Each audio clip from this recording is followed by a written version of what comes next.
he conned his way onto airplanes, hospitals, and into courtrooms. And our next guest was so good at it, he was played by Leonardo DiCaprio on the big screen.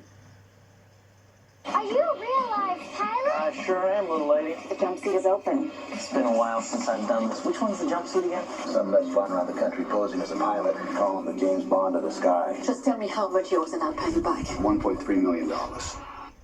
And now Frank Abagnale is outsmarting other con artists in his brand new book out tomorrow, Scam Me If You Can. Here with more on his world-renowned security consultant who worked for the FBI for years. Frank Abagnale is with us in studio. Frank, congratulations on the book that's about to drop. And you're here to help people, though, right? Absolutely. I believe that education is the most powerful tool to fighting crime. So whether I'm educating FBI agents at the FBI Academy or whether I'm teaching consumers, if I let them know how the scam works, that gives them the tools to be able to know. And you always say to yourself, how would I do it? How would I do it? And so then that's why you taught at the FBI Academy for 43 years. All right, first thing you want me to bring you to is charity scams. How do they get you?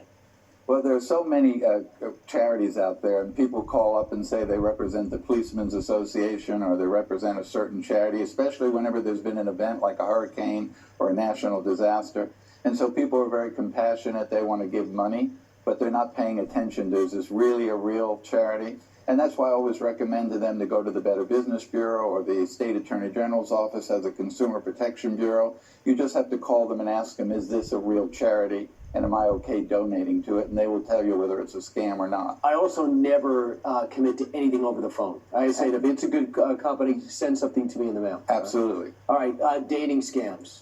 Romance scams have doubled just in the last couple of years, and these are people who sometimes deal with elderly folks. They've lost their husband, they're in their 70s, early 80s, they meet them online, and it's a great goes on forever, and then one day they say, hey, I need an operation, I don't know if you could help me out, and they loan them the money, but they actually never met the person, they really don't know who the person is.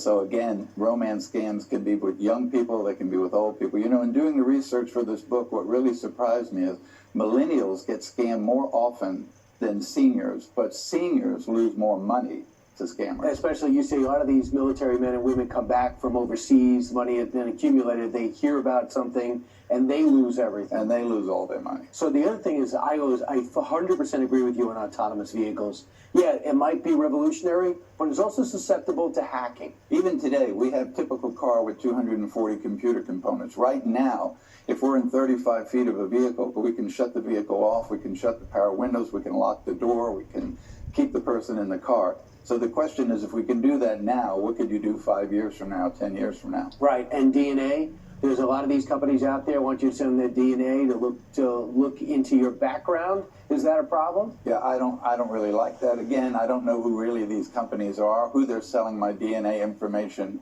to once they get it, etc. Frank, you say in today's age, when you were doing it, and you admit, you know, if you watch the movie, you said the movie was pretty accurate, you were able to do this, but you were doing it face to face. Right. But now, it is really, there's something different about it. It's so cowardice, because people are doing it without ever meeting people. They're doing it digitally. So true. And what it is that in the old days, there was a confidence man, the con man. He was well-dressed, well-spoken, but he had to deal with you one-on-one. And he had a little compassion. He wasn't going to take all your money, because they had a little compassion, emotion built into the relationship. Now you're dealing with someone with a cup of coffee and a laptop in their pajamas in Moscow. They're never going to meet you. You don't see them. So there is zero compassion. They will take you for everything they have. They'll take your home. They'll take your pension if you're not smart. So today you have to be a little smarter, a little wiser consumer than you did 20 years ago. So, Frank, using what you did illegally to make sure other people don't get advantage of a guy who you used to be. Absolutely. Frank, thanks so much. I look forward to reading the book out tomorrow. Thank you, Brian. All right. Meanwhile, 27